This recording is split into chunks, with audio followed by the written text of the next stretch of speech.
Hey everyone, I am Emma Bastian. I am a software engineer in Karlsruhe, Germany. Today I'm here to tell you all about how I found a job in Germany and maybe some tips and tricks for looking for a job abroad. Before I get started, I just want to clarify that this is my personal journey, so what worked for me might not work for you. And additionally, I was coming from the United States, and that's definitely a privilege because not everyone has the same opportunities to move abroad or look for a job abroad. So, with that, let's just jump right in, and I hope you enjoy. So, let's first start off with why Germany. I get this question all the time. I actually never intended to move to Germany. It was never a country I had ever visited or really kind of had plans to visit. I studied abroad when I was in college. I was a junior in college. I had studied abroad in London. And I traveled all over Europe. I loved Europe. I loved being surrounded by different cultures. And so I kind of always knew I wanted to move abroad.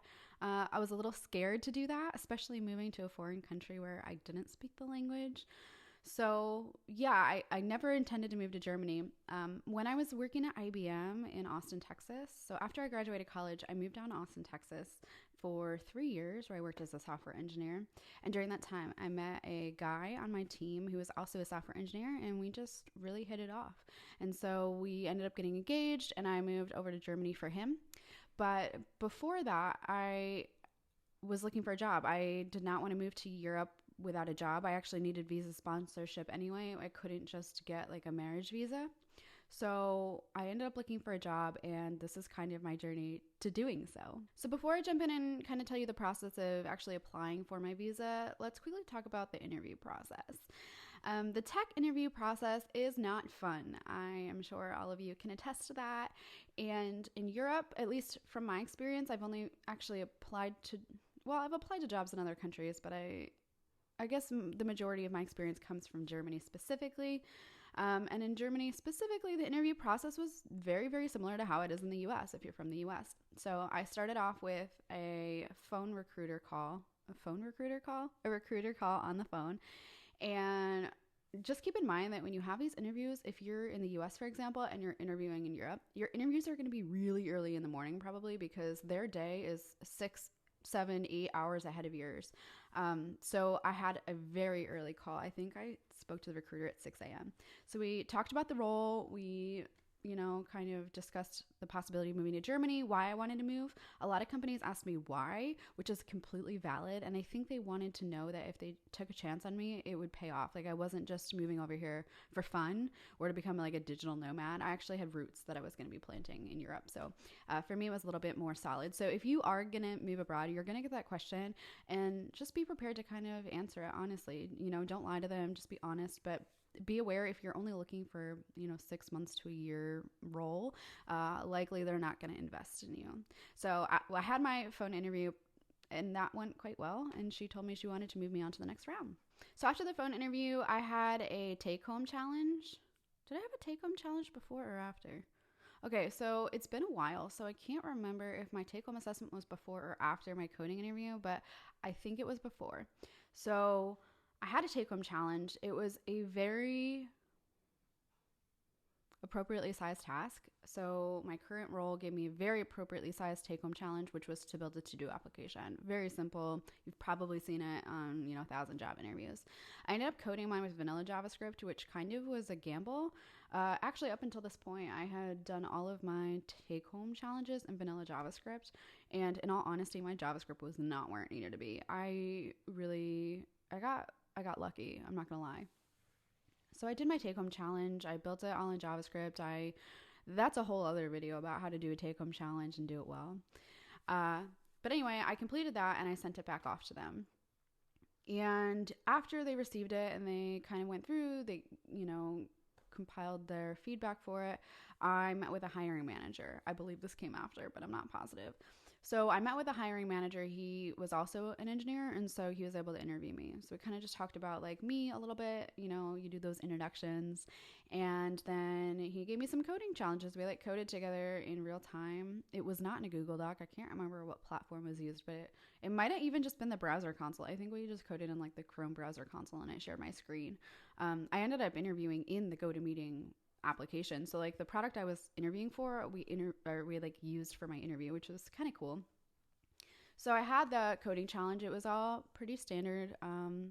nothing too tricky there. And after that, I kind of just waited around for a little while. So after about maybe like a week, I want to say, it wasn't any longer than a week. They were very, very communicative, which I definitely appreciated. I had my final meeting with, it was another engineering manager who would not have been my manager, and then like a senior or staff engineer. And I think they were supposed to talk to me about my take-home challenge and or like agile processes, but we got on the call, and within the first 5 minutes he said, hey, like, we've heard nothing but good things about you. We're not going to waste your time. Like, take the next 30 minutes back for yourself. We want to give you an offer. And so that was like super nice to hear. It's like they knew at that point they wanted me. And so they decided, we're not going to sit here and waste either of our time. Like, it's a mutual fit. And so that's when I got an offer and, began the negotiation process and all of that. So that was kind of my process for getting my current role. And I've been here for two years now. So I can't believe it's been 2 years already. But while that seems pretty straightforward, I actually interviewed for a lot of jobs, and I applied for a lot of jobs in Europe. I actually applied all over Germany. I was applying to any city I could possibly apply to. And I got a lot of rejections. I didn't hear back from a lot of them. I interviewed with quite a few, and most of them, either after the HR phone call said, sorry, like, we just can't afford to invest in someone from abroad, or I did the take-home challenge and they didn't want me. That was actually quite frustrating. I did an interview with HelloFresh, which is a meal subscription service based out of Berlin, and I did the take-home assessment, which was essentially to redo their entire dashboard page, like the meal selection page, which was so freaking absurd for a take-home challenge. It was horribly scoped.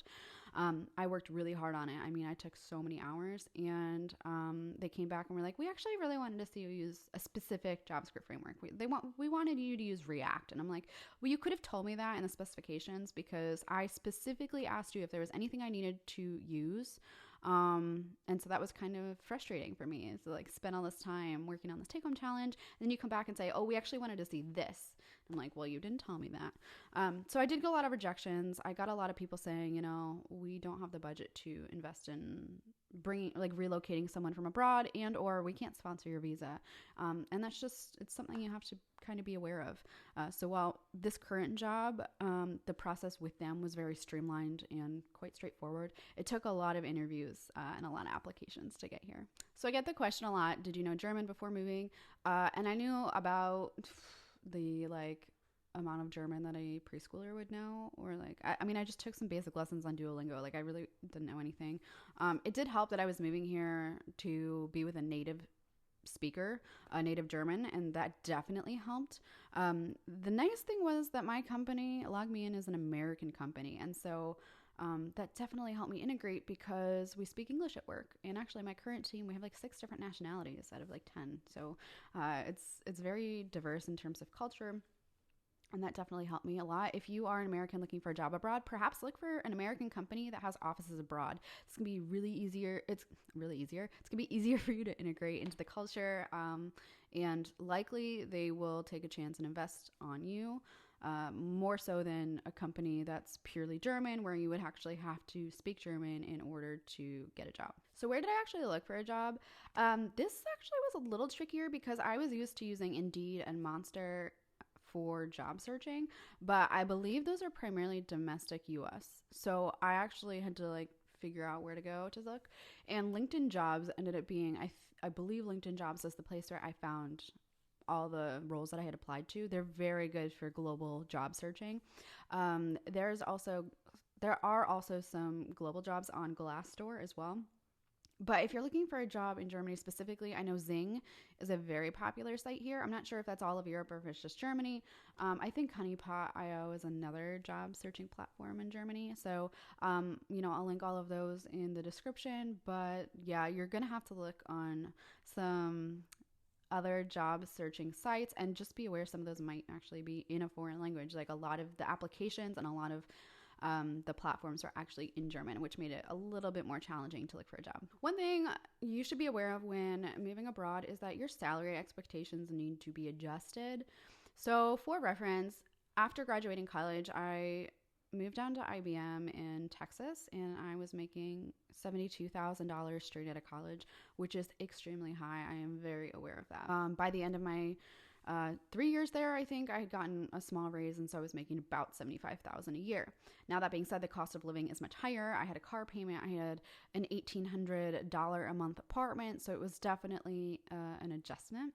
In Europe, in Germany specifically, the average or the median salary for a software developer, software engineer is about 55,000 euro annually, and that's about $57,000 a year. Now, when you're talking salary, you might actually be talking about it in terms of monthly monthly salary. In Europe, it's more common to talk about your salary on a monthly basis, and in the US, it's more common to talk about it annually. Just be aware of that. And another difference I totally wasn't prepared for is getting paid once a month. That really freaked me out.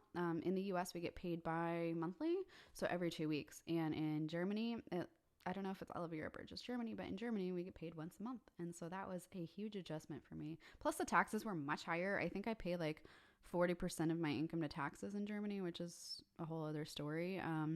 For me, moving abroad to Germany specifically, there's a Foreign Income Exclusion Act, I believe. And so when I file my taxes in the US, because I make under a certain threshold of income, I don't have to pay taxes in the US on my salary in Germany. So that is good. Be aware if you move to Germany and you make under, I think it's $100,000 a year, you do not have to pay double taxes, but the taxes in Germany are definitely much higher. Let's talk about the actual relocation process. So when I received my offer from LogMeIn, I said, are you going to be able to help me with relocation? And their initial response was no. They weren't going to help me with any expenses, but they were going to pay for my visa process. So I was like, okay, I'll take it. Like, as long as I can get a visa, everything else I can kind of figure out. And they came back a couple days later and they said, you know what, like, we want to help you with relocation. And I think they gave me, I want to say up to 3,000 euro in moving expenses, but I did have to kind of like keep track of all of my expenses. Now, one thing to note is that I left my apartment in Austin in February, at the end of February, early March, but I had to pay rent through like May or June. So I actually had like 3 months additional rent that I needed to be paying in the US for an apartment I was not living in. And so that took up basically all of my relocation expenses. So, if you do get an offer abroad, ask them if they'll help you with relocation. They might not be able to, but maybe they can. And, you know, that's money that you can use to book flights or ship belongings overseas. Like I just mentioned, LogMeIn did provide me with a lawyer's office or a lawyer to help me kind of navigate this visa process. It was all very streamlined. I had an online portal where I basically just uploaded all the documents they needed, and they took care of the majority of it. So that law firm is called Fragment. If you're looking to move to Germany, I would recommend them. I cannot attest to how expensive they are because I didn't actually pay for it. So just be aware it's probably expensive, but in all honesty, it might be worth it. I filled out a 3-page application with my entire family history, my history, like basically any information from when I was born to current day, I had to fill in. I also had to provide my employment contract, so proof that I was actually employed. I do think you actually have to be making a certain level of salary to get a work and residence permit in Germany. I forget what the threshold is. Maybe it's 50,000 euro a year, but I did need to provide my contract. I also needed a support letter from a law firm, from Fragment, for power of attorney, so they could actually negotiate and like submit forms on my behalf. I needed an approval notice of German labor authorities, which I have no idea what that means, but I needed it. I needed proof of health insurance. So you actually get health insurance before moving over there. I went with TK insurance, and my employer helped me with all of like figuring out what providers to go with and whatnot. I needed a declaration of true and complete information, basically stating that everything I provided for my visa application was true. I needed to provide my college degree, my resume, and also I think the last thing I needed was proof of residence in the consular district. So actually I had to prove that I had a place to live before I applied for my visa, which was kind of nuts. So I needed like a signed letter from the landlord. That's really difficult when you're not living there. Now I technically could have gone over to Germany first. I think it was 6 months ahead of time. I forget. Don't quote me on that. But I think as a tourist, a US tourist, I could have stayed there for like 6 months. I just couldn't have worked. So that being said, it could not be 6 months. Don't quote me on that, but it was several months. Like I could have gone over there and searched for an apartment ahead of time and gotten that myself, but luckily I did have someone over there to find an apartment for me and get the landlord's paper faxed over. So once all the paperwork was filed, I had to schedule an appointment with the consulate, the German consulate in Houston. Now Houston's about a 3.5 hour drive from Austin, so it's not super close, but I was very lucky because if you do not have a consulate office near you, you still have to fly to one. You have to fly to one, you have to book a hotel. I was very lucky I could drive there and drive back in one day. So I showed up to my interview. I basically gave them all the paperwork and my passport. So they did take my passport. That was quite easy. Like there wasn't anything like strenuous about that. But here's a tip. Don't book your flights before you get your passport back. So they take your passport, they take your paperwork, and then you kind of have to wait around. They said 5 to 7 weeks, but in all honesty, it could have taken longer. And during this time, you don't have your passport.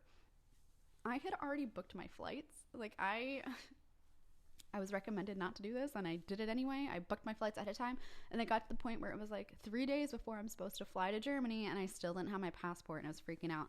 I got it in time, but I highly recommend, if you can, wait until you get your passport and your visa back, because they put your visa in your passport. Like it's like a sticker, like a full page sticker or whatever that goes in your passport, which is why they take it.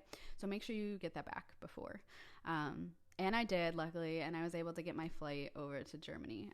But that's just a tip. Let's talk about shipping belongings and animals over. I had 2 cats that I adopted in Texas, and I knew I was bringing them with me. Like that was not even a question. But I did not know how to go about it. In some countries, I think in England, for example, you have to put your pets into quarantine for a month, which is really terrifying. Lucky for me and for the cats, I did not have to do that in Germany. I did end up hiring a relocation service. I am so happy I did this. This is the one thing I splurged on that I would not go back and change. It's called Pet Relocation, and essentially I had a point of contact. They told me everything I needed to buy. I needed very special crates for them to fly in because they were going under the plane in the cargo hold. I needed specific like food and water bowls to like clamp onto that. They needed specific beds. And not only that, they told me what vet visits I needed, like appointments I needed. They needed specific vaccines at specific times. And working with the service, even my veterinarian told me it was so pleasant for them to work together that they actually gave me a discount. The problem with relocating pets is, again, every country has their own system, and a lot of people don't understand the system. Like they don't, for example, get their cats vaccinated at the specific time that they need to, and they'll show up to the airport and the airlines will say, you cannot bring your animals on this plane. And what do you do at that point? Like you're stuck at the airport with animals. So I'd highly recommend hiring a service if you can afford it. I think I spent just under $3,000, maybe it's $2,000. It might have been $1,000 per pet, but that included their flights. So they actually flew out of Houston without me. I was not on that flight with them. I drove them from Austin to Houston, which was traumatizing for me. And I handed them over to the representative. They took them, they put them on the plane. When they got to Germany, they cleared them through customs, they fed them, and then Kai picked them up on the other side. So it was more traumatizing for me than it was for them. They went out Lufthansa, which I think is a good airline for pets. Just be aware that some airlines are better for shipping your pets domestically or internationally than others. I think I could have brought them on the plane with me in the cabin, but I would need a second person because I had 2 cats. I can only bring one. But I would recommend hiring Pet Relocation if you're going to move abroad and can afford it. For me, it was the biggest peace of mind that I needed. Because I spent so much money shipping my pets, I did not want to spend money on shipping my belongings. So I ended up selling almost every single thing that I owned. And by the end, I was just literally like giving things away for free or throwing things out. I only brought 2 big suitcases, and the majority of things that I brought were like personal items, like photographs, things like that, some clothes and some books, and that was literally it. I had to sell everything near and dear to me. I had a trumpet that I had gotten in like 5th grade. It was my favorite, most prized possession. I had to sell that. Yeah, basically I sold everything that I could, and I just carried on my 2 big suitcases. Like I checked them with the airlines because it was so much cheaper than shipping things. Shipping is very expensive. And also be aware, if you move abroad, likely your expensive electronics are not going to work abroad. Your hair tools might, if you have a curling iron or whatever, you can get special converters for those, but like your coffee machine, your TVs, like you can't really bring those things because if you plug them in, even with a converter, they're likely going to explode. So I would just try to sell anything electronic, even furniture. Honestly, it's probably just cheaper to buy over here. And finally, like once I actually arrived in Germany, there were some processes I had to follow. Like I had to go, so I had my visa and my passport, but I actually had to go to the Landresamt, which is like the foreign office essentially, and I had to actually go pick up my permit. It's like a physical identification card, and I have to carry that with me wherever I go, just like any other European. Yeah, lots of like little things. I needed to get a health insurance card and things like that. I also had to get my driver's license transferred over, which is very confusing. So if you're in a certain US states, if you have a license from certain US states, like I think New York, you don't have to take the driving courses. You can simply just go get your driver's license transferred to a German license, but you have to do it within 6 months of moving here. If you do it after 6 months, like you have to take the full course again. Some states like Texas, you actually do have to, regardless of how long you've lived here, you still have to take the full course, and that can be very expensive. So just be aware. I will say though that I would recommend taking a course in general, because like I can drive legally, but I still don't fully understand all of the rules, all the road signs and things like that. So, there are going to be some things when you move here that the locals can help you figure out, or other expats can help you figure out. I joined some Facebook groups for expats moving to Germany, and any questions that I had, I just kind of like threw in there. So that was really useful. So to kind of wrap things up, let's just talk about a few differences between the US and Germany. I get this all the time. The biggest one for me is work-life balance. I do feel like I have a better work-life balance in Europe. So in the US, it was very common for me to eat lunch alone at my desk. Here, it's very typical to go out with your team for lunch, spend about an hour, go out to a restaurant or a canteen or whatever you have on your campus, and get lunch together and actually talk, which is super nice. There's also more vacation days. So I get 30 vacation days by default here. And there's also more public holidays. So probably total, I get like 45 days off each year. They also have really good maternity and paternity leave, which doesn't affect me, but people here are really good about taking vacation. Like when they go on vacation, they remove everything off of their phones, no Slack, no email, nothing. In the US, like people will still work on their vacations, and the US doesn't mandate maternity and paternity leave. So that was a big thing for me. I also, instead of driving to work, I get to bike or take the tram or train to work, which is super nice. I really like public transport. I really like taking my bike to work. The exposure to different cultures is a big one. I love the fact that I work with people from all over the world. Now, at IBM, I was still working with people from all over the world, but when you're in person with them, when you're in a foreign culture experiencing it firsthand, it's a different experience, and it's so great. It's definitely helped me grow and be more accepting as a person. Again, getting paid monthly was really strange for me. I had to figure out how to budget on a monthly basis, and that was a little difficult for a while. And other than that, I just, people ask me all the time if I want to go back to the States, and I think maybe I would, but it's not my highest priority. I would love to stay in Europe. I love Germany. I love Europe. I would love to stay here, maybe go to a different country, but yeah, I'm really happy here, and it's been 2 years, so it's kind of crazy. So if you're moving to Germany specifically and have questions, you're totally welcome to reach out to me on Twitter, just at Emma Bastian, or you can leave a comment. I'm always happy to help.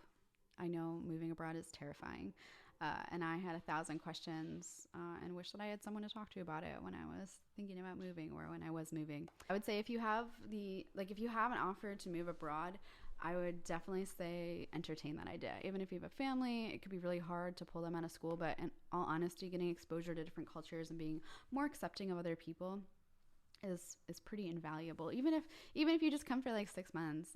We have like a VP in our company who he moved his wife and his 5 kids from Utah over to Germany just for 6 months, and they're in an international school. They're getting to travel, and these are all really great things. So if you have the ability to move abroad, I cannot encourage it enough.